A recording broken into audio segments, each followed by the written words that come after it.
Pinapangsi ako na mag-ipan kami ng tandem na susubukan. Ayoko. Kasi bakit ako susunod na ako may sariling desisyon. Diba?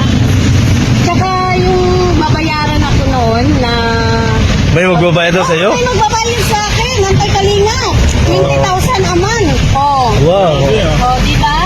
Kung 20,000. gustuin ko yun, kaya ko pagdating sa pera. Pero, yung respeto mo kay Kuya Bal, malaking ano. Mga kalingap, mga kaibigan, habang tumatagal mas lalong lumalabas ang mga revelasyon na dati akala ng marami ay tsismis lang o gawa-gawang kwento. Pero ngayon, mukhang may mga taong mismo ang nagsasalita at nagpapatunay na may katotohanan pala sa likod ng sinasabing anti-kalingap. Noon kasi maraming hindi naniniwala.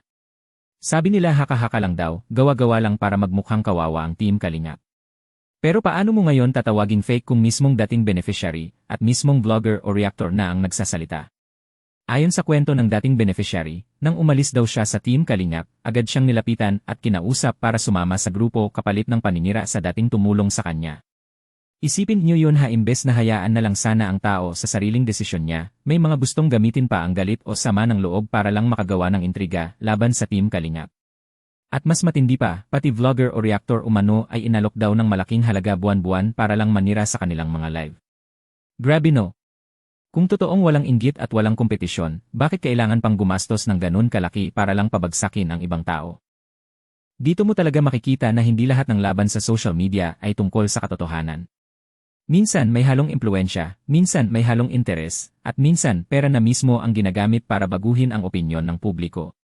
Pero para sa akin, ang pinakamahalagang tanong dito, bakit kailangang manira kung talagang malinis ang intensyon?